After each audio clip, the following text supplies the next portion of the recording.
Halo semuanya, selamat datang di podcast kami.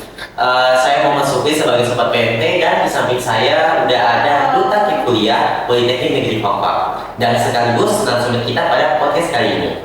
Oke, jadi buat Kak Fitri bisa langsung perkenalkan lebih lengkap, Kak. Halo Sobat PMT, perkenalkan nama saya Fitriana Stuti. Saya adalah salah satu Duta Kip Kuliah 2024. Dan juga saat ini saya sedang kuliah di Politeknik Negeri Papua dan mengambil studi manajemen perbankan. Oh ya. Jadi Kak Fitri ini terpilih sebagai Duta Kip Kuliah dan sudah mengikuti demo nasional ya, Kak, di Jakarta. Nah, jadi Kak Fitri bisa ceritain dong gimana proses bisa sampai terpilih sebagai Duta Kip Kuliah, Kak? Jadi awalnya ada informasi bahwa ada seleksi yang menjadi peserta demo nasional kuliah di Jakarta pada saat itu bulan Mei. Ya, sebelum bulan Mei lah ya. Terus saya juga iseng-iseng mendaftar gitu kan, langsung kayak list nama, dan juga ada persyaratan bahwa ada beberapa persyaratan, yaitu kayak harus ada prestasi non akademik dan juga prestasi non akademik, dan juga kayak siap ke Jakarta sendiri tanpa pendamping. Nah, setelah itu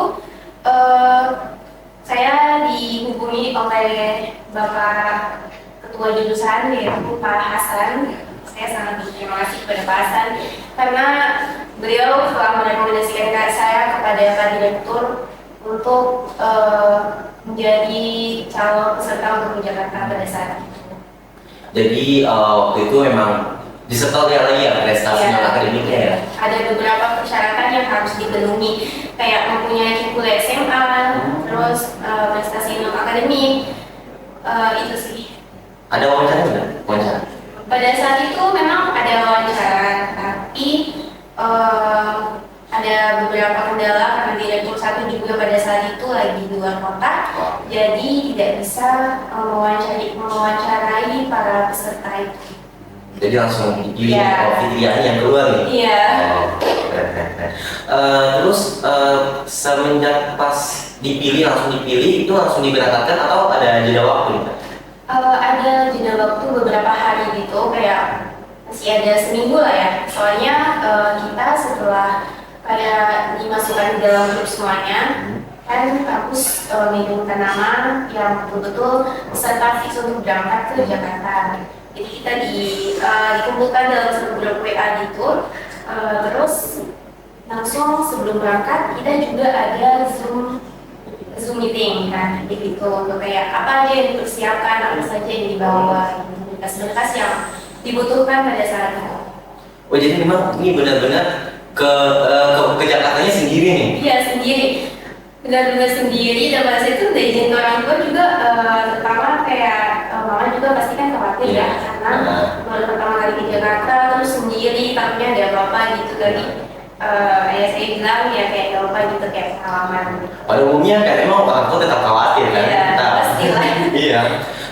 Terus selama perjalanan kira-kira ada kendala mungkin atau apa gitu, atau mungkin ada kayak satu pengalaman baru mungkin?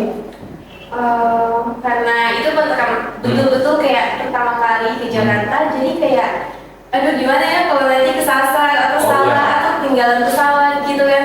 Jadi sebelum berangkat tuh kayak search di Google juga, kayak bandara ini tuh letaknya di mana sih, kayak tempat informasinya di mana dan segala macam gitu. Jadi kayak betul-betul persiapan diri, kayak kalau di saat situasi kayak ini tuh harus gimana gitu. Karena baru pertama ya. Baru pertama sekali. Terus tapi alhamdulillah dari fakultas itu ada kayak om-om gitu kan. Jadi dia cuma ke Jakarta, jadi udah kayak sama-sama. Jadi alhamdulillah lancar sampai ujung. Oh my god, keren banget. Terus nih Kak Fitri, selama di Jakarta sana itu apa aja yang didapat kira-kira? Dan berapa hari, berapa lama kira-kira di Jakarta? Dari tanggal 1 sampai tanggal 4 ya kegiatannya, dan itu sangat padat. Padat Dan sekali. kayak kita tuh baru sampai langsung malam itu pembukaan. Jadi kayak istirahatnya itu hanya beberapa jam. Oh. Jadi capeknya juga lumayan. Oke. Tapi sangat berkesan sekali karena saya bertemu dengan orang-orang yang sangat hebat. Yang pun kalau dibandingkan sama saya gitu, kayak yang baru masuk ke dunia perkuliahan itu kayak jauh banget. Kayak mereka tuh udah semester akhir gitu, kayak udah semester 5, ada yang lagi susun skripsi, ada juga yang mau wisuda gitu. Intinya kayak mereka tuh pada keren-keren semua. Jadi guys, ini bukan sekedar berangkat ya guys, ya, jadi kayak emang bawa mental nih, bawa mental. Iya. Aduh, insecure deh kalau kayak lihat teman-teman tuh pada punya, kan kayak di sana tuh kayak kita dikumpulkan dalam satu ruangan, dan juga kita tuh kayak kalau ada materi terus mereka tuh kayak sangat excited untuk bertanya, untuk mereka tuh sangat orang-orang yang sangat berani, dan saya sangat salut, dan saya sangat beruntung bisa bertemu dengan mereka. Berarti udah dapat banyak teman juga nih. Ya, Bisa dihitung banyak ya. Oh ya. Terus apa aja yang dapat di sana gitu maksudnya? Kayak mungkin ada beberapa hal yang mungkin bisa disampaikan kepada penonton. Jadi pertemuan tim nasional di Jakarta kemarin adalah itu juga sekalian dengan puncak Hardiknas, yaitu Hari Pendidikan Nasional. Jadi kita pelajar dari seluruh Indonesia itu kayak bertemu semuanya di Jakarta untuk meramaikan acara tersebut, dan juga kayak pengen mungkin dari Kemendikbudristek juga pengen mendengar bagaimana sih tanggapan para penerima kuliah ini setelah mereka menerima kuliah, dan bagaimana mungkin ingin mendengar keluh kesah dari mereka juga, karena kan pada saat itu kita bertemu dengan Menteri Pendidikan.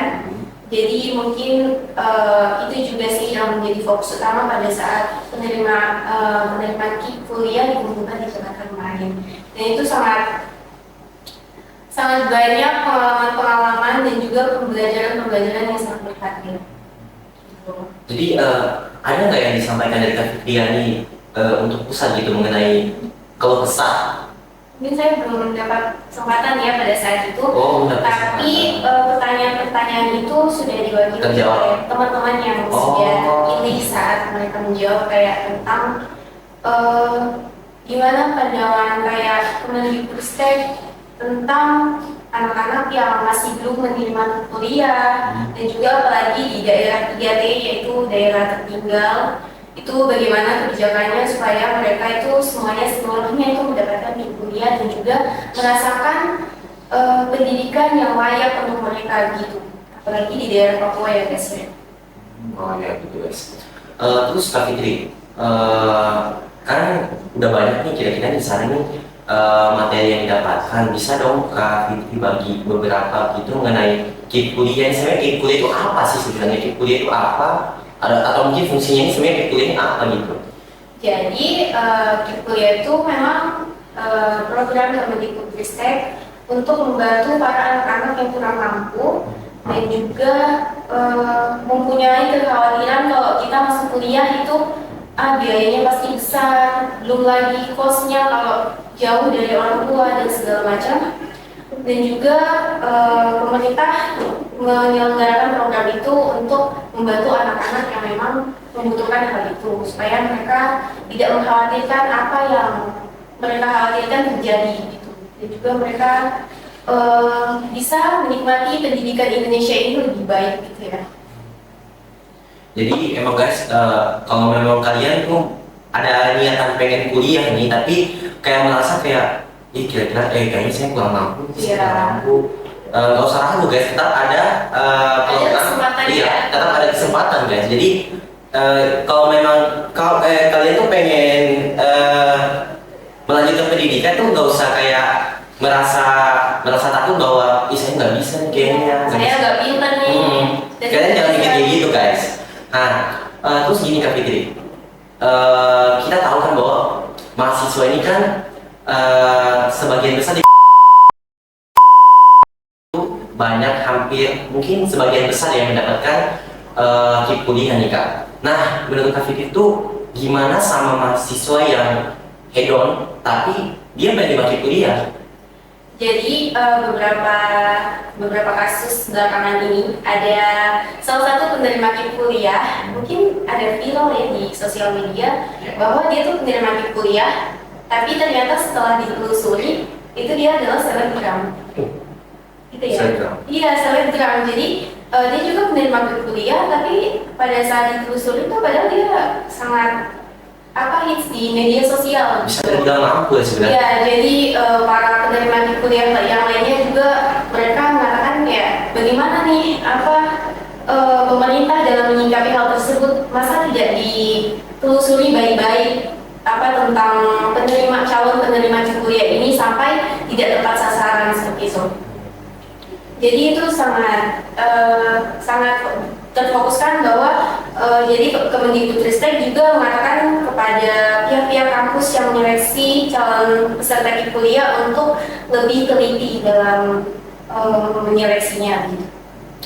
Jadi gitu guys, kalian kalau dapat KIP dipergunakan baik-baik, jangan yang kemana-mana. Juga yang sebenarnya merasa dirinya mampu, merasa orang tuanya bukan merasa orang tuanya itu kayak mampu menyekolahkan gitu, kayak ada uang-uang lebih lah, jadi kayak kalau penerima KIP kuliah ya lebih baik bawa gitu ya, supaya peserta yang lainnya tuh bisa mendapatkan gitu. Jadi kayak emang kalau kamu ngerasa mampu, mending tolak aja kan, kita kasih bagian yang emang gak mampu gitu. Dan kan. juga ini loh, kayak jadinya stigmanya itu tidak bagus untuk KIP kuliah gitu loh, kayak ada beberapa yang memang kita biasa tuh salah paham kalau penerima KIP kuliah kayak kita tuh berpenampilan rapi, terus kayak ke kampus juga kayak rapi, itu kayak langsung para penerima KIP yang lainnya tuh kok kayak pasti curiga gitu, kayak oh ini pasti orangnya kaya, oh ini orangnya pasti mampu lah ya. Tapi padahal dia juga pada saat itu backgroundnya juga padahal tidak baik gitu. Jadi menimbulkan kayak seuzon ya, kayak stigma-stigmanya juga kayak langsung berpikiran jelek-jelek gitu, kayak karena kasus-kasus yang seperti tadi. Jadi kan orang sebenarnya nggak tahu tentang kondisi ekonomi kita sebenarnya kan. Ya. Dan juga pada saat Temu Nasional KIP kuliah itu ada satu cerita tentang anak KIP kuliah, itu kasihan banget sih. Kayak dia penerima KIP kuliah dan orang tuanya itu udah pisah.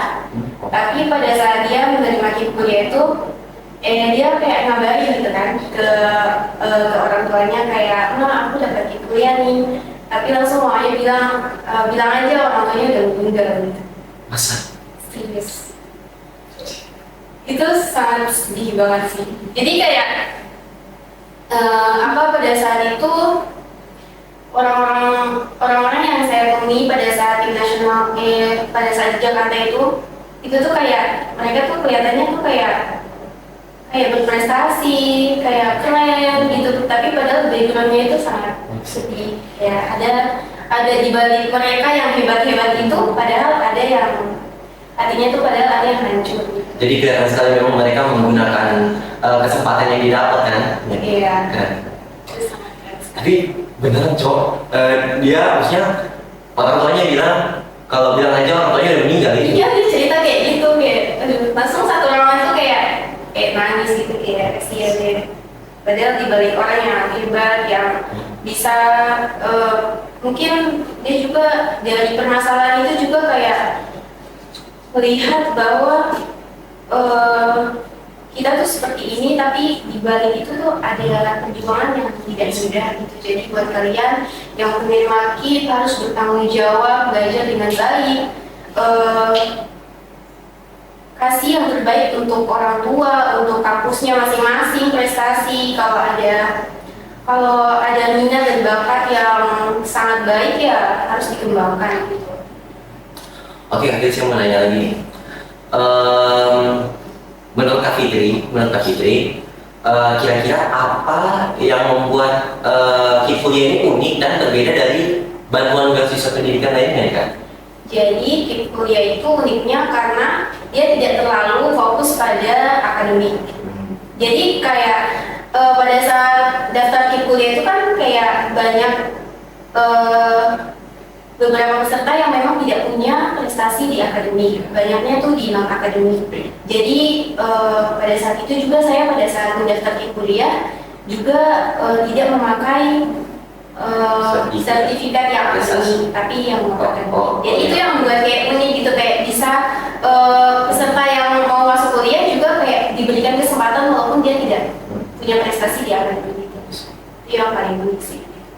Memang jadi kayak kalau emang dari kalian tuh ada yang punya prestasi akademik ataupun non akademik, maksudnya kayak merasa saya nggak punya prestasi akademik yang bagus nih. Ya. Tapi kalau non akademik bisa lah ya, bisa ya. Bisa. Non akademik juga pasti diterima, apalagi di Politeknik Negeri Papak ini juga kayak kuotanya tuh banyak sekali, dan juga buat kalian yang mungkin mau berusaha, mau kayak pulang dari kampus untuk ngurus berkas pasti insya Allah sih lolos aja sih. Kalian nggak bakal. Iya betul, sama kalian kayak betul-betul gitu.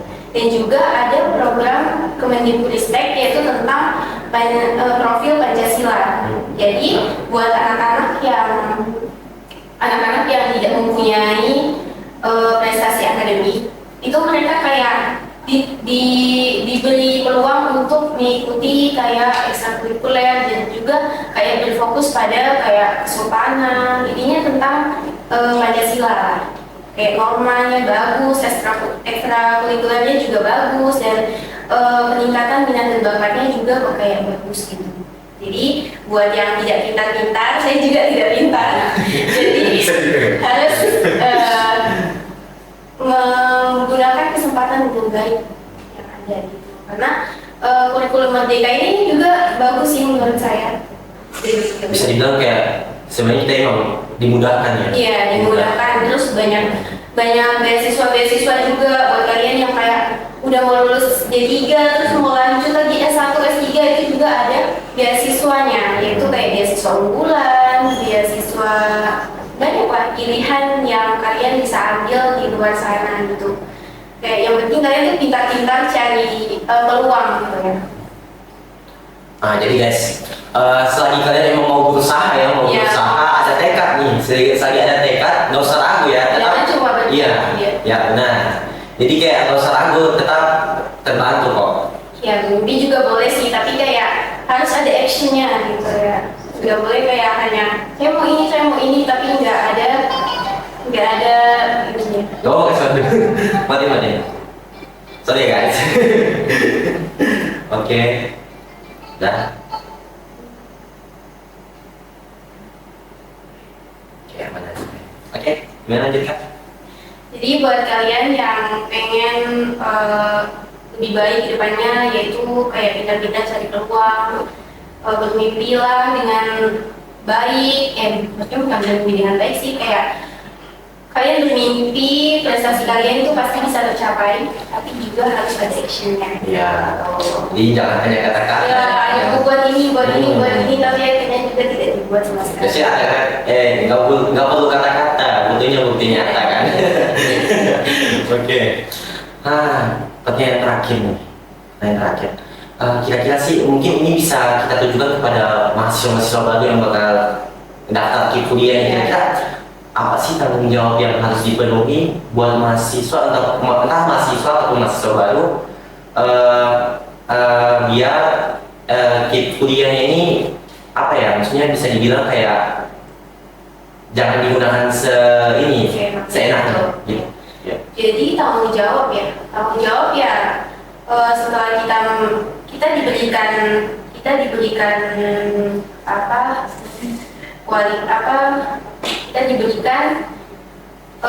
kualitas pendidikan yang baik di kampus, juga kita harus menjaganya. Itu sama saja dengan amanah. Jadi kita juga harus menjaga amanah tersebut dengan kayak bersikap baik di kampus, bersikap baik dengan dosen, kakak tingkat, dan juga harus aktif dalam kegiatan-kegiatan kampus. Juga jadinya kan kayak kampusnya juga kayak terbantu dengan yang menerima ini kan. Jadi harus gimana ya, kayak tanggung jawabnya itu kayak harus juga bertahankan nilai dengan baik ya. Tapi nggak apa-apa, nilainya nggak bagus-bagus amat, nggak apa-apa. Yang penting kayak ya jangan sampai di bawah 3 lah. Ya, yang kita harus mempertahankan. Iya. Jadi gitu guys, buat kalian yang nanti bakal menerima KIP nih, jangan dipakai seenaknya, jangan hedon dan lain-lain seperti yang sudah disampaikan dari Kak Fitri ya. Ya. Jangan terima KIP langsung di iPhone. Paling sering ya, paling sering coy. Saya kan 5 juta ya, dia Iya. sudah dapat iPhone lah yang murah. Jadi gitu ya, gitu. Mungkin ada nggak yang mau disampaikan kepada para penonton mungkin? Buat kalian yang di luar sana, biar kalian bukan orang mampu, background keluarga kalian bukan dari keluarga yang kaya atau yang memang sudah punya privilege yang bagus, itu jangan mudah menyerah dengan masa depan. Harus tetap semangat, kayak pasti ada keajaiban di depan sana. Kita tidak tahu apa yang terjadi di depan sana nanti kan. Jadi kita harus mempersiapkan diri kita supaya kedepannya itu tidak menjadi hal-hal yang buruk. Jadi harus kita juga sebagai orang kayak harus berpikir positif supaya Optimis ya? iya harus positif. Jangan kayak ikut kata-kata sosial media. Ya, dan paling sering nih. Kata galau sedikit langsung galau. Kata ini sedikit langsung kayak apa ini overthinking deh kayak gitu-gitu. Jadi kayak itu membuat memang kayak kalau kita yang sendiri tidak berpikir positif, orang-orang di sekitar kita juga tidak bakal merasakan hal-hal positif. Yes. Jadi sebisa mungkin memancarkan aura positif. Ya kayak gitu. Oke, keren banget ya. Jadi itu guys, banyak sekali ya pelajaran yang bisa kita ambil pada podcast kali ini. Jadi memang kita nggak semata-mata mengajak Kak Fitriani di sini buat kayak ngobrol yang nggak penting. Nggak, semua ini penting ya. Semua ini penting buat kita dan buat mahasiswa-mahasiswa lainnya. Jadi mungkin saja apa yang disampaikan dari Kak Fitri ini bisa jadi edukasi dan motivasi buat teman-teman sekalian. Ya, dan untuk pembelajaran buat diri saya juga, karena saya juga masih banyak belajar. Iya, saya juga masih banyak belajar. Iya. Sambil di sini juga masih duduk di sini juga saya masih belajar. Iya, semuanya tuh bakal tetap belajar sampai tua pun itu masih harus belajar. Pokoknya jangan takut mencoba lah. Jadi tanamkan niat belajar itu sampai akhir hayat. Kayak mending mencoba daripada nggak coba sama sekali. Ya, itu menyesal sih. Menyesal. Lebih baik kayak mencoba terus gagal daripada tidak mencoba. Nanti kalau sudah tidak mencoba, langsung kayak, aduh, tadi Kenapa saya kalau nggak? iya, kenapa Iya. sih kalau saya tidak coba tadi? Iya. Jadi kalau saya coba pasti gini. Istilahnya kan kalau kita mencoba, kita gagal, kita bisa tahu di mana nih gagalnya kita. Jadi kedepannya kalau kita coba lagi bisa tahu apa yang harus diperbaiki. Wow, benar keren ya guys. Oke, jadi mungkin itu aja ya dari episode kita kali ini. Iya. Episode ini first, kita episode pertama dengan narasumber yang benar-benar hebat ya guys. Oke, jadi terima kasih dulu buat Kak Fitri ini ya. Terima kasih ya. Jadi buat sobat PMT, kalian bisa nunggu di episode selanjutnya dan terima kasih sudah mengamati podcast kita dari awal sampai akhir. So, see you guys.